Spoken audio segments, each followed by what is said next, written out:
Dear students, മറ്റൊരു chemistry ക്ലാസ്സിലേക്ക് ഏവർക്കും സ്വാഗതം. 10ാം ക്ലാസ് കെമിസ്ട്രിയിലെ 3rd ചാപ്റ്ററിൽ ഇലക്ട്രോളിസിസ് അല്ലെങ്കിൽ വൈദ്യുത വിശ്ലേഷണം എന്ന പ്രക്രിയയാണ് കഴിഞ്ഞ ക്ലാസ്സിൽ നമ്മൾ ചർച്ച ചെയ്തത്. അതിൽ ഇലക്ട്രോളിസിസ് ഓഫ് മോൾട്ടൺ സോഡിയം ക്ലോറൈഡും അതേപോലെ ഇലക്ട്രോളിസിസ് ഓഫ് സോഡിയം ക്ലോറൈഡ് സൊല്യൂഷനും ഡീറ്റെയിൽ ആയിട്ട് നമ്മൾ മനസ്സിലാക്കി. എന്തായിരുന്നു ഇലക്ട്രോളിസിസ് അല്ലെങ്കിൽ വൈദ്യുത വിശ്ലേഷണം? The process of chemical change taking place in an electrolyte by passing electricity. അല്ലേ, ഒരു ഇലക്ട്രോലൈറ്റിൽ കൂടി ഇലക്ട്രിസിറ്റി കടത്തി വിട്ടിട്ട് അഥവാ വൈദ്യുതി കടത്തി വിട്ടിട്ട് ആ ഇലക്ട്രോലൈറ്റിനെ കെമിക്കലി മാറ്റം വരുത്തുന്ന കെമിക്കലി ചേഞ്ച് വരുത്തുന്ന പ്രോസസ്സിന് അല്ലെങ്കിൽ പ്രക്രിയക്ക് വിളിക്കുന്ന പേരായിരുന്നു ഇലക്ട്രോളിസിസ് അല്ലെങ്കിൽ വൈദ്യുത വിശ്ലേഷണം. ഇന്ന് നമുക്ക് പഠിക്കാനുള്ളത് ഈ ഇലക്ട്രോളിസിസിൻ്റെ അല്ലെങ്കിൽ വൈദ്യുത വിശ്ലേഷണത്തിൻ്റെ കുറച്ച് യൂസസ്, ഉപയോഗങ്ങൾ. എവിടെയൊക്കെയാണ് ഇലക്ട്രോളിസിസ് അല്ലെങ്കിൽ വൈദ്യുത വിശ്ലേഷണം എന്ന പ്രക്രിയ പ്രയോജനപ്പെടുത്തുന്നത്? അതിലൊന്നാമത്തത് for the production of metals like sodium, potassium, calcium, aluminium etceteras. Okay, sodium, potassium, calcium, aluminium പോലത്തെ ലോഹങ്ങളുടെ നിർമ്മാണത്തിന് വേണ്ടിയിട്ട്, മെറ്റൽസിൻ്റെ പ്രൊഡക്ഷന് വേണ്ടിയിട്ട് ഇലക്ട്രോളിസിസ് അല്ലെങ്കിൽ വൈദ്യുത വിശ്ലേഷണം എന്ന പ്രോസസ്സ് പ്രയോജനപ്പെടുത്താറുണ്ട്. അതിന് എക്സാമ്പിളായിട്ട് നമുക്ക് അടുത്ത ചാപ്റ്ററിൽ പഠിക്കാനുണ്ട്. അലൂമിനിയത്തിൻ്റെ നിർമ്മാണം നെക്സ്റ്റ് 4ാമത്തെ ചാപ്റ്ററിൽ നമുക്ക് പഠിക്കാനുണ്ട്. ആ സമയത്ത് കൂടുതലായിട്ട് പഠിക്കും.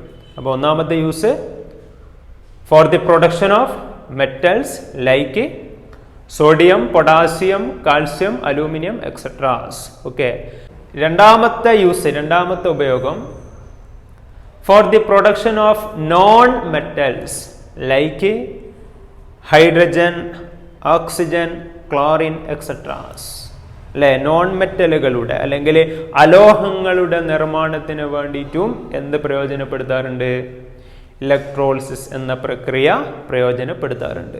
ഓക്കെ, ഹൈഡ്രജൻ, ഓക്സിജൻ, ക്ലോറിൻ പോലത്തെ അലോഹങ്ങളുടെ നിർമ്മാണത്തിന് വേണ്ടിയും വൈദ്യുത വിശ്ലേഷണം പ്രയോജനപ്പെടുത്തുന്നു. മൂന്നാമത്തെ use for the production of some compounds like potassium hydroxide, sodium hydroxide etceteras. Okay, potassium hydroxide, sodium hydroxide പോലത്തെ ചില സംയുക്തങ്ങളുടെ നിർമ്മാണത്തിന് വേണ്ടിയിട്ട്, പ്രൊഡക്ഷന് വേണ്ടിയിട്ടും ഈ ഒരു പ്രക്രിയ, ഈ ഒരു പ്രോസസ്സ് പ്രയോജനപ്പെടുത്തുന്നുണ്ട്. ഓക്കെ, നാലാമത്തെ യൂസ്, പ്രധാനപ്പെട്ട ഒരു യൂസാണ് ഫോർ ഇലക്ട്രോപ്ലേറ്റിംഗ്. അറിയാലോ, ഇലക്ട്രോപ്ലേറ്റിംഗ് നിങ്ങൾ 8ാം ക്ലാസ്സിൽ പഠിച്ചിട്ടുണ്ട്. ഇലക്ട്രോപ്ലേറ്റിംഗ് മലയാളത്തിൽ വൈദ്യുത ലേപനം എന്നാണ് നിങ്ങൾ പഠിച്ചത്. എന്തായിരുന്നു ഇലക്ട്രോപ്ലേറ്റിംഗ് അല്ലെങ്കിൽ വൈദ്യുത ലേപനം? ഒരു മെറ്റലിനെ മറ്റൊരു മെറ്റൽ കൊണ്ട് കവർ ചെയ്യുക. അല്ലെ, ഒരു ലോഹത്തിനെ മറ്റൊരു ലോഹം കൊണ്ട് കവർ ചെയ്യുക. Coating of one metal over another metal. നിങ്ങൾ കേട്ടിരിക്കും സ്വർണം പൂശിയ ആഭരണങ്ങൾ, അതായത് ഗോൾഡ് പ്ലാറ്റഡ് ഓർണമെന്റ്സ്, വെള്ളി പൂശിയ ആഭരണങ്ങൾ, അല്ലെ, സിൽവർ പ്ലാറ്റഡ് ഓർണമെന്റ്സ്.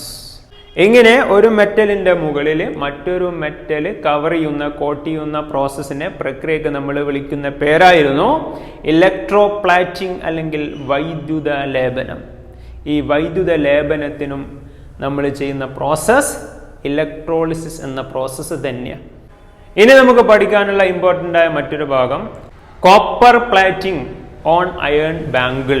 ഇരുമ്പ് വളയുടെ മുകളിൽ എങ്ങനെയാണ് കോപ്പർ പൂശുക, അതായത് ഇരുമ്പ് വളയുടെ മുകളിൽ എങ്ങനെ ചെമ്പ് പൂശാം, ശ്രദ്ധിച്ചോളെ. അപ്പം ഞാൻ തൊട്ട് മുമ്പ് പറഞ്ഞു വൈദ്യുത ലേപനത്തിന് അല്ലെങ്കിൽ ഇലക്ട്രോപ്ലേറ്റിങ്ങിന് വേണ്ടിയിട്ട് നമ്മൾ ഇലക്ട്രോളിസിസ് അല്ലെങ്കിൽ വൈദ്യുത വിശ്ലേഷണം എന്ന പ്രക്രിയയാണ് പ്രയോജനപ്പെടുത്തുന്നത്. അപ്പോൾ ഇവിടെ നമ്മൾ ചെയ്യാൻ പോകുന്നത് ഒരു ഇരുമ്പ് വള എടുത്തിട്ടുണ്ട്. ഇരുമ്പ് വള അഥവാ അയൺ ബാങ്കിൾ. ഈ ഇരുമ്പ് വളയുടെ മുകളിൽ ചെമ്പ് പൂശണം അഥവാ കോപ്പർ പൂശണം. കോപ്പർ കൊണ്ട് ഈ ഇരുമ്പ് വളയിൽ എന്ത് ചെയ്യണം? കോട്ട് ചെയ്യണം. അതിനെന്താ വേണ്ടത്? അതാണ് ഇനി നമുക്ക് പഠിക്കാനുള്ളത്. Okay, copper plating on iron bangle. ഇവിടെ ശ്രദ്ധിക്കുക, കോപ്പർ ഇരുമ്പ് വളയിലാണ് പൂശേണ്ടത്. അതുകൊണ്ട് തന്നെ കോപ്പറിനെ ഞാൻ ബാറ്ററിയുടെ പോസിറ്റീവ് ടെർമിനലുമായി കണക്ട് ചെയ്തിട്ടുണ്ട്, കാണുന്നുണ്ടല്ലോ. ഇനി എന്തിന് മുകളിലാണോ കോട്ട് ചെയ്യേണ്ടത് അതിനെ ബാറ്ററിയുടെ നെഗറ്റീവ് ടെർമിനലുമായി ബന്ധിപ്പിച്ചിട്ടുണ്ട്. ഏത് മെറ്റലാണോ പൂശേണ്ടത്, ഏത് മെറ്റലാണോ കോട്ട് ചെയ്യേണ്ടത്, ആ മെറ്റലിനെ ബാറ്ററിയുടെ പോസിറ്റീവ് ടെർമിനലുമായി കണക്ട് ചെയ്യാം. ഇവിടെ നമ്മൾ കോപ്പർ ആണ് പൂശുന്നത് അല്ലെ, കോപ്പർ കൊണ്ടാണ് കോട്ട് ചെയ്യുന്നത്. അതുകൊണ്ട് കോപ്പറിനെ ബാറ്ററിയുടെ പോസിറ്റീവ് ടെർമിനലുമായി കണക്ട് ചെയ്തു. അതുകൊണ്ട് ഇവിടെ കോപ്പർ എന്തായിരിക്കും? ആനോഡ് ആയിരിക്കും. നമ്മൾ പഠിച്ചിട്ടുണ്ട് ഇലക്ട്രോളിസിസിൽ അല്ലെങ്കിൽ വൈദ്യുത വിശ്ലേഷണത്തിൽ ബാറ്ററിയുടെ പോസിറ്റീവ് ടെർമിനലുമായി കണക്ട് ചെയ്ത ഇലക്ട്രോഡിനെ നമ്മൾ ആനോഡ് എന്നാണ് പറയാറ്. ഓക്കെ, ഇനി ഏത് മെറ്റലിന്റെ മുകളിലാണോ, ഏത് ലോഹത്തിന് മുകളിലാണോ പൂശേണ്ടത്, കോട്ടിംഗ് നടത്തേണ്ടത്, ആ മെറ്റലിനെ ബാറ്ററിയുടെ നെഗറ്റീവ് ടെർമിനലുമായി കണക്ട് ചെയ്തു. ഇവിടെ ഞാൻ അയൺ ബാങ്കിളിന്റെ മുകളിലാണ് കോപ്പർ കോട്ട് ചെയ്യുന്നത്. അതുകൊണ്ട് തന്നെ അയൺ ബാങ്കിളിനെ ബാറ്ററിയുടെ നെഗറ്റീവ് ടെർമിനലുമായി കണക്ട് ചെയ്തിട്ടുണ്ട്. അതുകൊണ്ട് തന്നെ അയൺ ബാങ്കിൾ ഇവിടെ എന്തായിരിക്കും?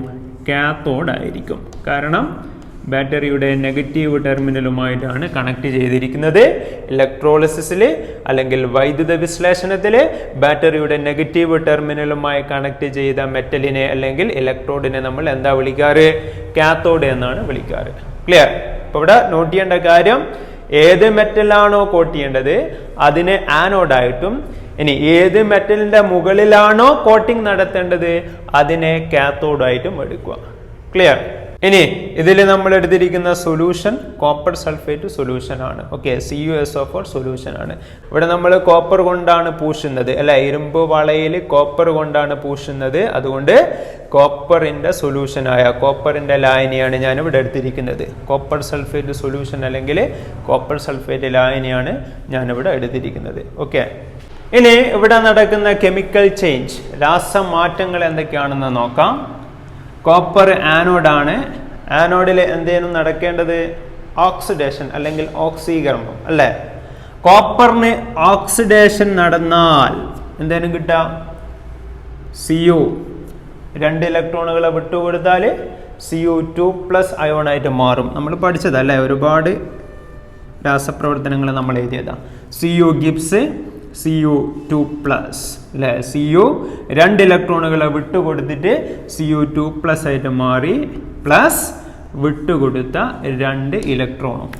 ശ്രദ്ധിക്കണേ, കോപ്പർ ഇവിടെ ആനോഡാണ്. അതുകൊണ്ട് കോപ്പറിന് ഓക്സിഡേഷൻ അല്ലെങ്കിൽ ഓക്സീകരണം സംഭവിച്ചു. എന്താ ഇക്വേഷൻ വന്നത്? Cu Gibbs Cu2+ plus 2 electron. അതായത് കോപ്പർ Cu2+ഉം 2 ഇലക്ട്രോണുമായിട്ട് മാറി. ശ്രദ്ധിക്കുക, Cuന് ഓക്സിഡേഷൻ സംഭവിച്ചിട്ട് Cu2+ ആയി മാറി. Cu2+ ആയി മാറിക്കഴിഞ്ഞാൽ അത് പിന്നെ എങ്ങോട്ടേക്ക് വന്നിട്ടുണ്ടാകും? സൊല്യൂഷനിലേക്ക് വന്നിട്ടുണ്ടാകും അല്ലേ. അപ്പോൾ ഓർമ്മിച്ച് വെക്കേണ്ടത്, ഈ ഒരു സൊല്യൂഷനിൽ Cu2+ അയോണുകൾ ഇങ്ങനെ നിരന്തരം വന്നുകൊണ്ടിരിക്കും.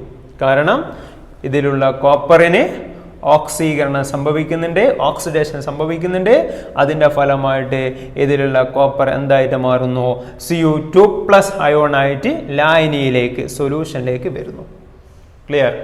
അപ്പോൾ ഓർമ്മിച്ചു വെക്കുക, കോപ്പറിന് ഓക്സിഡേഷൻ അല്ലെങ്കിൽ ഓക്സീകരണം സംഭവിച്ചതിൻ്റെ ഫലമായിട്ട് ഇതിലുള്ള കോപ്പർ Cu2+ അയോണായിട്ട് എങ്ങോട്ടേക്ക് വരുന്നു? സൊല്യൂഷനിലേക്ക്, ലായനിയിലേക്ക് വരുന്നു. ശ്രദ്ധിക്കണേ. ഇനി ലായനിയിൽ ഈ ഒരു സൊല്യൂഷനിൽ Cu2+ എത്തിക്കഴിഞ്ഞാൽ ഈ Cu2+ എങ്ങോട്ടേക്ക് മൂവ് ചെയ്യും? Move towards iron bangle. Iron ബാങ്കിളിന്റെ ഭാഗത്തേക്ക്, ഇരുമ്പ് വളയുടെ ഭാഗത്തേക്ക് Cu2+ നീങ്ങും. കാരണം ഇവിടെ അയൺ ബാങ്കിൾ ഇരുമ്പ് വള കാത്തോഡാണ്. കാത്തോഡിന്റെ ചാർജ് നമുക്കറിയാം നെഗറ്റീവാണ്. പോസിറ്റീവ് ചാർജ് ഉള്ള Cu2+ ion move towards negatively charged electrode അല്ലേ. പോസിറ്റീവ് ചാർജ് ഉള്ള Cu2+ എങ്ങോട്ടേക്ക് നീങ്ങും? നെഗറ്റീവ് ചാർജിലേക്ക് നീങ്ങും. ഓപ്പോസിറ്റ് ചാർജുകൾ തമ്മിൽ അട്രാക്ട് ചെയ്യും. ഡീറ്റെയിൽ ആയിട്ട് നമ്മൾ പഠിച്ചു കഴിഞ്ഞതാണ്. അപ്പോൾ ഓർമ്മിച്ചു നോക്കുക, ഇതിലുള്ള Cu2+ അയോണുകൾ എങ്ങോട്ടേക്ക് നീങ്ങുന്നു? നെഗറ്റീവ് ചാർജുള്ള കാത്തോഡിലേക്ക്, അതായത് അയൺ ബാങ്കിളിന്റെ ഇരുമ്പ് വളയുടെ ഭാഗത്തേക്ക് ഇതിലുള്ള Cu2+ നീങ്ങുന്നു. ശ്രദ്ധിക്കണേ, ആദ്യം Cu എവിടെയാണുള്ളത്? ഈ ഒരു ഇലക്ട്രോഡിലായിരുന്നു ഉണ്ടായിരുന്നത്. ഈ ഇലക്ട്രോഡിലുള്ള Cuന് ഓക്സിഡേഷൻ സംഭവിച്ചു, അല്ലെങ്കിൽ ഓക്സീകരണം നടന്നു. കാരണം ഇവിടെ Cu ആനോഡാണ്. Cuന് ഓക്സിഡേഷൻ സംഭവിച്ചിട്ട് Cu എന്തായിട്ട് മാറി? Cu2+ അയോണായിട്ട് മാറി. Cu2+ അയോണായി മാറിയപ്പോൾ ആ Cu2+ അയോൺ എങ്ങോട്ടേക്ക് വന്നു? ദണ്ടിൽ നിന്നും, അല്ലെ, ഈ ഒരു ഇലക്ട്രോഡിൽ നിന്നും സൊല്യൂഷനിലേക്ക് വന്നു, ലായനിയിലേക്ക് വന്നു. ലായനിയിൽ Cu2+ എത്തിക്കഴിഞ്ഞാൽ ആ Cu2+ എങ്ങോട്ടേക്ക് നീങ്ങും? അയൺ ബാങ്കിളിന്റെ ഇരുമ്പ് വളയുടെ ഭാഗത്തേക്ക് നീങ്ങും. കാരണം Cuന്റെ ചാർജ് പോസിറ്റീവ് ചാർജാണ്. പോസിറ്റീവ് ചാർജുള്ള അയോൺ എങ്ങോട്ടേക്കാണ് നീങ്ങുക? കാത്തോഡിലേക്കാണ്. അതായത് നെഗറ്റീവ് ചാർജുള്ള മെറ്റലിലേക്കായിരിക്കും, ഇലക്ട്രോഡിലേക്കായിരിക്കും നീങ്ങുക. ഇനി കാത്തോഡിൽ Cu2+ എത്തിക്കഴിഞ്ഞാൽ കാത്തോഡിൽ എന്തിനാ നടക്കുക? റിഡക്ഷൻ, അല്ലെ, അഥവാ നിരോക്സീകരണം നടക്കും. നമ്മൾ പഠിച്ചതാ, കാത്തോഡില് റിഡക്ഷൻ അല്ലെങ്കിൽ നിരോക്സീകരണമാണ് നടക്കുക. ആരാ കാത്തോഡിലേക്ക് വന്നത്? Cu2+ ആണ് വന്നത്, അല്ലെ. Cu2+ റിഡക്ഷൻ നടന്നാൽ അഥവാ നിരോക്സീകരണം നടന്നാൽ എന്താ സംഭവിക്കുക? Cu2+ 2 ഇലക്ട്രോണുകളെ സ്വീകരിച്ചാൽ, നമ്മൾ നിരന്തരം പഠിച്ച ഇക്വേഷൻസാ, എന്തേലും കിട്ടാ? Cu, അല്ലെ, ലായനിയിലുള്ള സൊല്യൂഷനിലുള്ള Cu2+ അയൺ ബാങ്കിളിലേക്ക് ചെന്നു. അവിടെ വെച്ചിട്ട് റിഡക്ഷൻ അഥവാ നിരോക്സീകരണം സംഭവിച്ചു. അതായത് Cu2+ 2 ഇലക്ട്രോണുകളെ സ്വീകരിച്ചു. എന്നിട്ട് എന്തായിട്ട് മാറി? Cu ആയിട്ട് മാറി. ദാറ്റ് മീൻസ് ഇതിലുള്ള Cu2+ കംപ്ലീറ്റ് Cu ആയിട്ട് ഈ ഒരു ഇരുമ്പ് വളയുടെ മുകളിൽ വന്നിട്ട് പറ്റിപ്പിടിച്ചിട്ടുണ്ടാകും. ശ്രദ്ധിക്കണേ, Cu2+ നിരോക്സീകരണം സംഭവിച്ചു, അഥവാ Cu2+ 2 ഇലക്ട്രോണുകളെ സ്വീകരിച്ചിട്ട് Cu ആയിട്ട് മാറി. ഇങ്ങനെ ഈ ഉണ്ടായ Cu ഈ ഇരുമ്പ് വളയിൽ വന്ന് പറ്റിപ്പിടിച്ചു. ഓക്കെ, ഇങ്ങനെയാണ് ഇരുമ്പ് വളയിൽ ചെമ്പ് പൂശുക, അഥവാ ഇരുമ്പ് വളയിൽ കോപ്പർ പൂശുക. അപ്പോൾ ഒന്നുകൂടി ശ്രദ്ധിക്കുക, ഇവിടെ നമ്മൾ ഇലക്ട്രോപ്ലാറ്റിംഗ് അല്ലെങ്കിൽ വൈദ്യുത ലേപനം എന്ന പ്രക്രിയയാണ് ചെയ്തിരിക്കുന്നത്. അതായത് ഇരുമ്പ് വളയുടെ മുകളിൽ ചെമ്പ് കോപ്പറിനെ കൊണ്ട് പൂശാണ് ഇവിടെ ചെയ്യുന്നത്. കോപ്പർ കോട്ടീന്നാണ്. ഇവിടെ ഇലക്ട്രോളിസിസ് അല്ലെങ്കിൽ വൈദ്യുത വിശ്ലേഷണം എന്ന പ്രക്രിയയാണ് പ്രയോജനപ്പെടുത്തേണ്ടത്. അതിനു വേണ്ടിയിട്ട് കോപ്പറിനെ ഞാൻ ബാറ്ററിയുടെ പോസിറ്റീവ് ടെർമിനലുമായി കണക്ട് ചെയ്തു. അതുകൊണ്ട് കോപ്പർ ഇവിടെ ആനോഡാണ്. ഇരുമ്പ് വള ബാറ്ററിയുടെ നെഗറ്റീവ് ടെർമിനലുമായി കണക്ട് ചെയ്തു. അതുകൊണ്ട് ഇരുമ്പ് വള ഇവിടെ എന്താണ്? കാത്തോഡാണ്.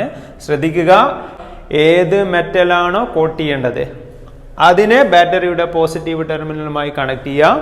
ഇനി ഏത് മെറ്റലിന്റെ മുകളിലാണോ കോട്ടിംഗ് നടത്തേണ്ടത് ആ മെറ്റലിനെ ബാറ്ററിയുടെ നെഗറ്റീവ് ടെർമിനലുമായും കണക്ട് ചെയ്യാം. ആനോഡിൽ ഓക്സിഡേഷൻ അല്ലെങ്കിൽ ഓക്സീകരണം നടക്കുന്നതിന്റെ ഫലമായിട്ട് ഇതിലുള്ള Cu എന്തായിട്ട് മാറുന്നു? Cu2+ അയോൺ ആയിട്ട് മാറുന്നു. ഇതിലുള്ള Cu2+ അയോൺ ആയിട്ട് എങ്ങോട്ടേക്ക് വരും? ഈ ഒരു ലായനിയിലേക്ക്, ഈ ഒരു സൊല്യൂഷനിലേക്ക് വരും. ഈ സൊല്യൂഷനിൽ Cu2+ എത്തിക്കഴിഞ്ഞാൽ ഈ Cu2+ എങ്ങോട്ടേക്ക് ആകർഷിക്കപ്പെടും? എങ്ങോട്ടേക്ക് അട്രാക്ട് ചെയ്യും? അയൺ ബാങ്കിളിലേക്ക് അട്രാക്ട് ചെയ്യും. കാരണം ഇരുമ്പ് വളവിട കാത്തോഡാണ്, ഇതിന്റെ ചാർജ് നെഗറ്റീവാണ്. നെഗറ്റീവിലേക്ക് പോസിറ്റീവ് ചാർജുള്ള അയോണിനെ ആകർഷിക്കപ്പെടും. അതിന്റെ ഫലമായിട്ട് Cu2+ എങ്ങോട്ടേക്ക് ചെന്നു? കാത്തോഡായ ഇരുമ്പ് വളയിലേക്ക് ചെന്നു. അവിടെ വെച്ചിട്ട് നിരോക്സീകരണം അല്ലെങ്കിൽ റിഡക്ഷൻ നടന്നു. അതായത് ഈ Cu2+ 2 ഇലക്ട്രോണുകളെ സ്വീകരിച്ചിട്ട് Cu ആയിട്ട് മാറി. ആ Cu അഥവാ കോപ്പർ ഇതിന്റെ മുകളിൽ വന്നിട്ട് എന്ത് ചെയ്തിട്ടുണ്ടാവും? പറ്റി പിടിച്ചിട്ടുണ്ടാകും. ഇങ്ങനെയാണ് എന്ത് ചെയ്യുന്നത്? ഇരുമ്പ് വളയിൽ കോപ്പർ പൂശുന്നത്. ഓക്കെ, അപ്പം പ്രധാനപ്പെട്ട ഒരു ഭാഗമാണ് copper plating on iron bangle, അതായത് ഇരുമ്പ് വളയിൽ ചെമ്പ് പൂശുന്ന വിധം. ക്ലിയർ? ഇനി ഇരുമ്പ് വളയുടെ മുകളിൽ സ്വർണമാണ്, ഗോൾഡാണ് പൂശേണ്ടതെങ്കിൽ ഏത് രീതിയിലായിരിക്കണം നമ്മൾ ഇത് ക്രമീകരിക്കേണ്ടത്? നിങ്ങൾ പറ.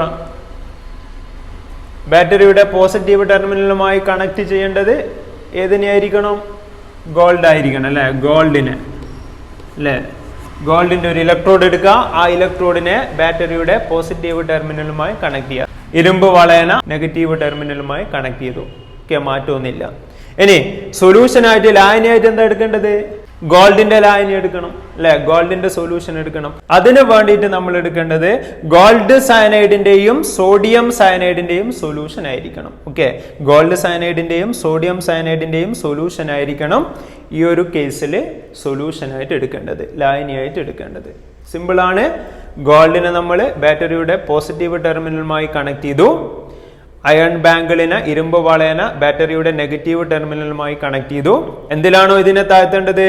ഗോൾഡ് സയനൈഡിന്റെയും സോഡിയം സയനൈഡിന്റെയും സൊല്യൂഷനിലാണ് ഇതിനെ നമ്മൾ താഴ്ത്തി വെക്കുന്നത്. മനസ്സിലാക്കി വെക്കുക.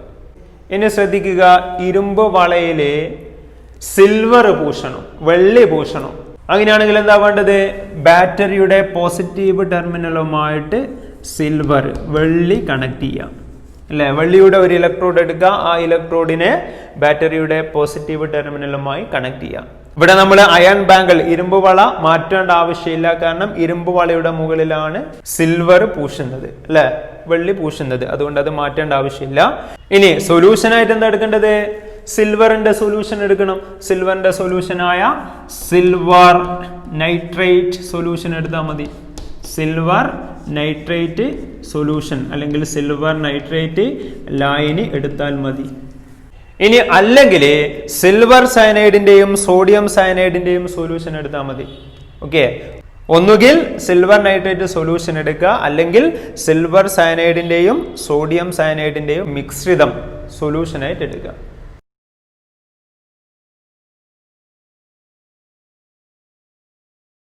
ഓക്കെ, അപ്പൊ ഇത്രയും കാര്യങ്ങളാണ് ഇലക്ട്രോപ്ലേറ്റിംഗ് അല്ലെങ്കിൽ വൈദ്യുത ലേപനം എന്ന ഭാഗത്ത് നമുക്ക് പഠിക്കാനുള്ളത്.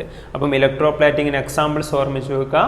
ഗോൾഡ് പ്ലേറ്റഡ് ഓർണമെന്റ്സ് അഥവാ സ്വർണം പൂശിയ ആഭരണങ്ങൾ, സിൽവർ പ്ലേറ്റഡ് ഓർണമെന്റ്സ് അതായത് വെള്ളി പൂശിയ ആഭരണങ്ങൾ, ക്രോമിയം പ്ലേറ്റഡ് ഹാൻഡിൽ ബാർസ് അതായത് ക്രോമിയം പൂശിയ ഇരുമ്പ് പിടികൾ. ഇതൊക്കെ ഇലക്ട്രോപ്ലേറ്റിംഗിന് അല്ലെങ്കിൽ വൈദ്യുത ലേപനത്തിന് എക്സാമ്പിൾസ് ആണ്, ഓർമ്മിച്ച് വെക്കുക. അപ്പോൾ ഇത്രയും കാര്യങ്ങളാണ് ഈ ചാപ്റ്ററിൽ നമുക്ക് പഠിക്കാനുള്ളത്. Thank you.